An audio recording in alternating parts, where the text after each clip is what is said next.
안녕하세요. 유쌤의 직장 수업 시작하겠습니다.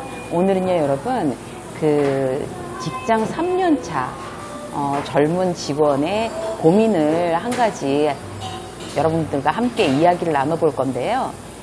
선배가 너무, 그러니까 이 직원의 얘기에 의하면 너무 사이코 같아서 너무 직장 생활을 하기 힘들고 이걸 그만둬야 되는지 아니면 더 버텨야 되는지 대단히 고생하는 그런 정주임의 이야기입니다. 정주임은요, 출판사 3년차 직원이고요. 그 출판사에 입사하게 돼서 그 일이 너무너무 마음에 들고 좋대요. 그래서 굉장히 즐겁게 열심히 일을 하고 싶은데 실질적으로 의욕적으로 일할 때 가장 문제가 되는 게 그 정주임 위에 있는 직속 선배의 문제였어요. 그 팀의 구조가 팀장이 계시고 그 다음에 이제 정주임 위에 그 정주임 선배가 한 명이 더 있는 그런 구조인데요. 어떤 일을 했을 때 그 선배가 컨펌을 하고 그 팀장한테 다시 보고를 하는 그런 이제 그 위계 질서를 밟아야 되는 그런 조직이었어요. 그런데 문제는 정주임이 어떤 일을 이제 시켜서 어떤 보고서를 썼을 때 그 선배가 임의적으로 그것을 이제 막 굉장히 여러 번 수정하고 불분명하게 다시 지시하고 수정하고 이런 과정에서 굉장히 비합리적인 어떤 그런 과정들이 아주 많이 거치게 되나 봐요. 그래서 뭐 했던 보고서를 뭐 불분명하게 이렇게 한번 수정해 봐라 이렇게 해가지고 또 뭐 밤에 야근하고 뭐 주말에도 나와서 일을 해야 되고 막 들들 볶이고 막 이렇게 하면서 왜 그런 거 있잖아요. 회사에서 한 일 또 하고 또 이렇게 바꿨다가 막 그 위에 있는 정주임의 선배가 이제 막 중심을 못 잡으니까 이렇게도 바꿔보고 저렇게도 바꿔보고 팀장한테 보고하기 전에 뭐 안달복달하고 전전긍긍하고 이러면서 이제 밑에 있는 정주임만 죽어나는 거죠.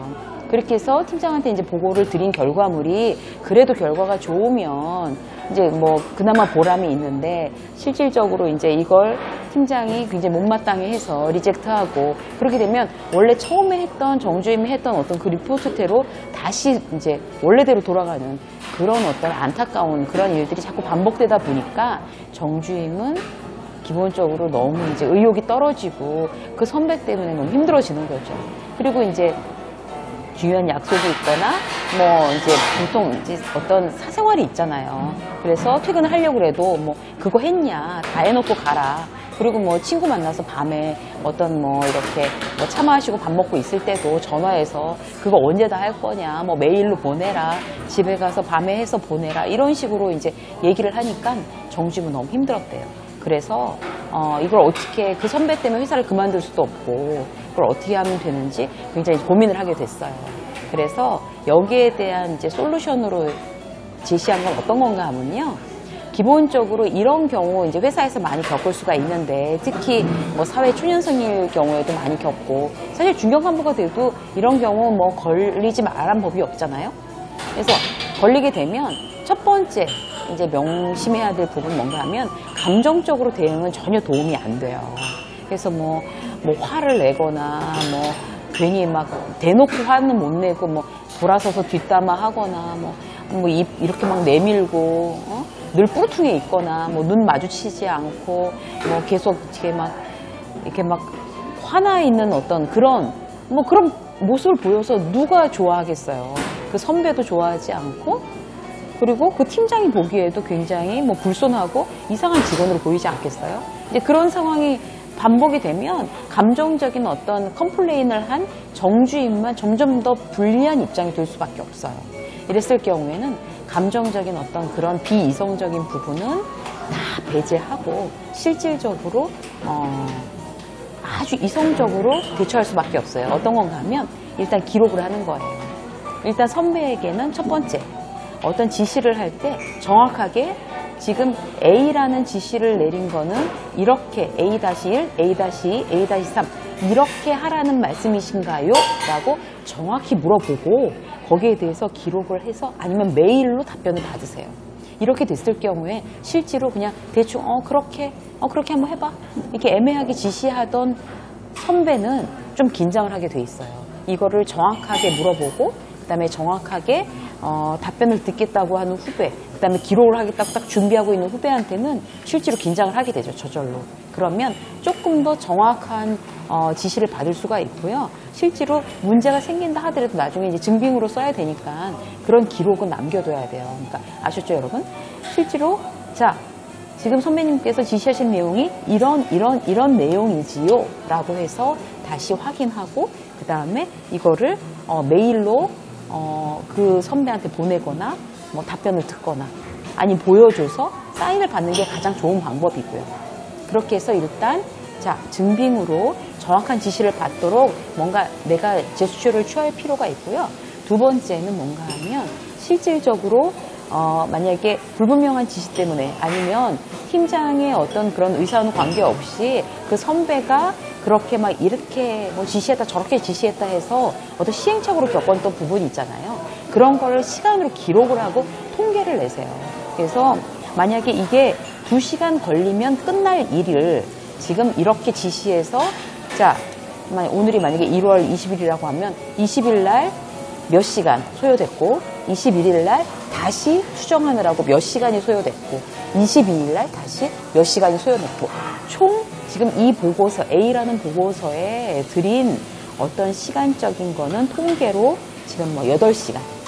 근데 실제로 어떤 결과물에 대해서 이걸 처음부터 제대로 지시를 받고 했으면은 이게 사실 2시간 반 걸릴 일이었다라는 걸 기록을 해두는 거죠.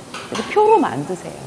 그렇게 해서 이런 거를 케이스 1, 2, 3 이렇게 해서 한 그게 이제 뭐 3개, 4개 이렇게 쌓이게 돼서 어떤 통계치가 되면 그걸 들고 그 선배한테 가는 거예요. 그래서 자, 굉장히 예의 바르고 정중하게 자, 선배님 지금 지시하신 내용을 하는데 지금 8시간이 걸렸습니다. 아니면 10시간이 걸렸습니다. 그래서 일주일 동안 야근이나 특근을 하는 게 제가 힘든 게 아니라 굉장히 효율적으로 일을 좀 잘해보고 싶습니다. 그런데 이런 거는 정확한 지시를 내리셨다면 2시간이 걸릴 일인데 이렇게 많이 걸리는 일이 A, B, C 이렇게 반복되고 있으니 실제로 어떻게 하면 좋겠습니까? 라고 굉장히 합리적인 수치를 가지고 들이미는 거예요. 그렇게 되면 더 이상 정주임을 그 선배는 만만히 볼 수가 없어요. 그래서 자, 나를 만만히 보지 마라. 나 화났다. 이렇게 해서 막 감정적으로 이렇게 대응을 하고, 뭐 뒷담화하고, 삐져갖고, 막 뭐 울고불고 다니네, 못 다니네. 이렇게 하는 건 굉장히 아마추어 같은 방법이고요. 실제로 이런, 제가 말씀드린 것처럼 이런 식의 수치와 통계치를 가지고 그 선배에 대해서 굉장히 당당하게 합리적으로 얘기를 하게 되면 그 선배는 더 이상 그렇게 부당한 어떤 야근을 시키거나 부당한 어떤 지시를 내려서 막 뭐 이쪽에서 뭐 힘들던지 말던지 상관 안 하는 그런 비합리적인 행태를 훨씬 더 줄일 수가 있어요.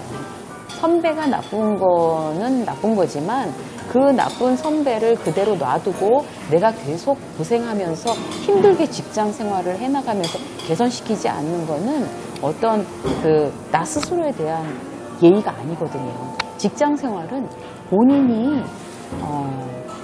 열심히 하고 거기에 대해서 인정받고 실제로 합리적으로 일을 해서 내가 나의 성과를 거두어내는 거 그게 굉장히 본인 스스로에 대한 책임이라고 생각이 됩니다.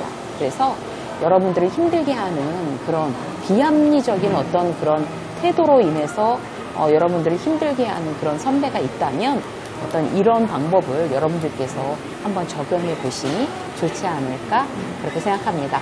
오늘도 여러분들께서 합리적이고 굉장히 행복하고 즐거운 그런 직장 생활을 응원하겠습니다.